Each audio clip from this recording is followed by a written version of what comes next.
A'udhu billahi minash shaitanir rajim. Bismillahirrahmanirrahim. Falenderojmë Zotin e Madhreshëm, paqja qoftë mbi dërguarin e tij të fundit Muhammedin alayhis salatu wassalam. Në kandilin e Ramazanit kemi ardhur tek një temë shumë interesante, që është tema e tretë me radhë, duaja në Ramazan. Sa peshë të madhe ka lutja duaja në Ramazan?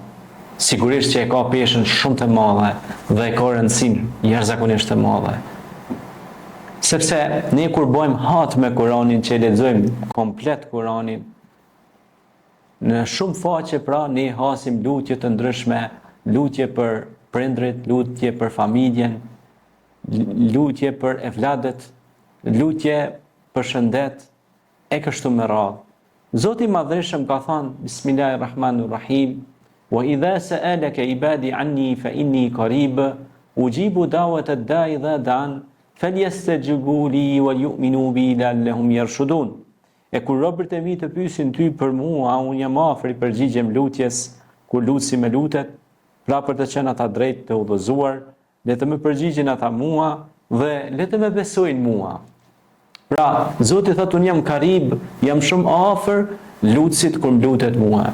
E ai agjerus që goja ti ka një erë misku dhe është me dashtun te Allahu se era miskut, pra era e aromës së gojës së agjerusit, siç ka thonë pejgamberi ynë i dashur Muhammed alayhis salatu wassalam, i lutet Zotit: "Ja Rabb, Rabbi inni lima anzalta ilayya min khairin faqir." O Zot, unë po të lutem ty të më zbresësh, të më japësh pe të mirave, pe bollekut e mirësive, dhe çka do që tim të më japësh mua, o Zoti jem, unë jam i kënaqur dhe jam falënderues.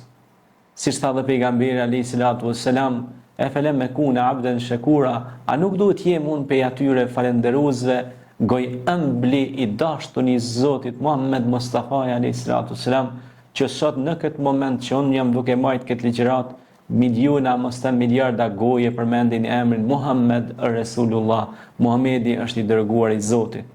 E në qindra mira xhamin në qyshet e 4 skenjet e botës thirret ezani dhe dëshmohet se Muhamedi është i dërguar i Zotit. Ashhadu anna Muhammedar Rasulullah, dëshmojmë se ai është i dërguar i Zotit. E ky i dërguar i Zotit na mësoi se lutja është truri i ibadetit, lutja e sinqert, Allahu nuk e kthen mbrapsht pra lutjen e sinqert që bëhet. Prandaj lutja në kohë të Ramazanit kuptohet e ka fuqinë shumë madhore. Lutja e xherusit, sidomos në kohën para iftarit, sidomos në ato minutat, do të thot para se me hy iftari, ato janë minuta të arta. Në ato minuta lutu për familjen tonë, lutu që Zoti me ta shtu bereqetin, me t'i shtu të mirat, me të bën për banorëve të xhenetit, wa ajirni minan nar, dhe me të rujt për zjarrit të xhehenemit. E mu lut me thanë: Allahumma rabbana atina fid dunya hasanatan wa fil akhirati hasana wa qina adhabin nar. O Zot, më jep të mira në këtë botë dhe në botën tjetër dhe më ruaj nga zjarri. Lutja, kur ti lutesh Allahut, Allahu nuk ta kthen mbrapa lutjen ty, sepse ai është pranues i lutjeve.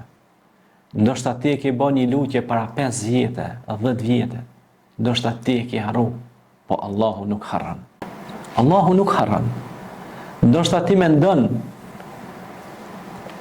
pra që nuk tu ka pranuar, po ti akoma nuk vedin se lutja jote është duke u pranuar.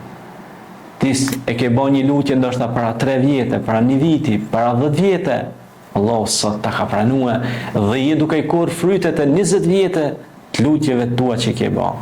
Por edhe lutjet që i kanë bërë gjyshrit tu dhe gjyshet e tua, nënat besimtare që na kanë shtruar iftarët vazhdimisht, apo na shtrojnë iftarët, Allahu i shpërbleft me mirësitë e tij në këtë botë dhe në botën tjetër, nënat tona, bashortet tona, vajzat tona, Allahu i nderoft dhe i shpërbleft në këtë botë dhe në botën tjetër, lula xheneti ja vaft ya rabbel alamin.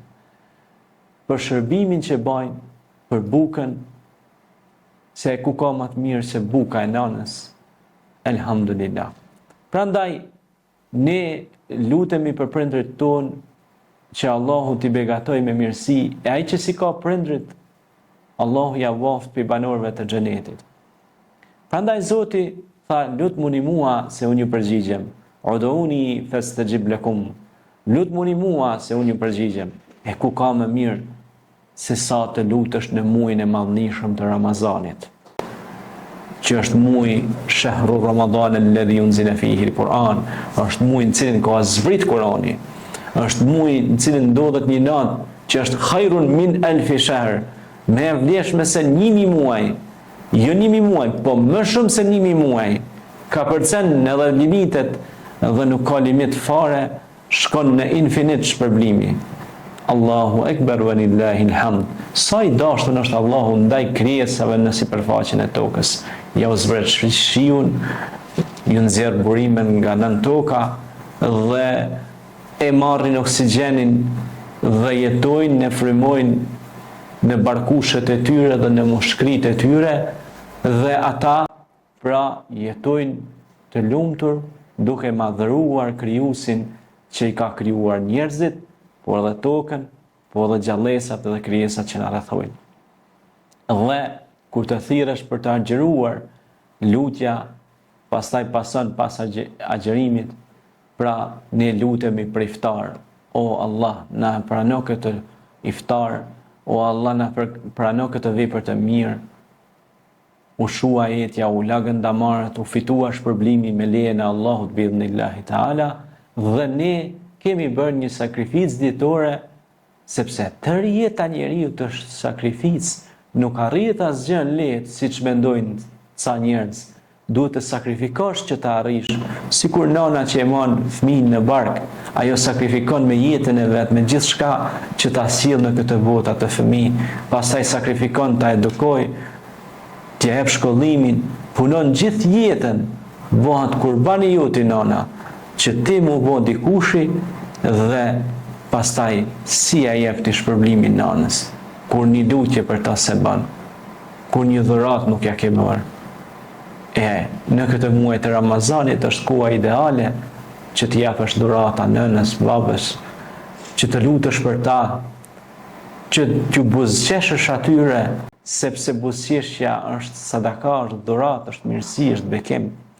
Prandaj, lutuni për prindrit, lutuni për besimtarët, lutuni për atë dheun tuaj, që të mbizëtroj dashuria, mirëqenia, begatia në mesin tuaj. Selam aleikum, paqja dhe mëshira Zotit qoftë me ju.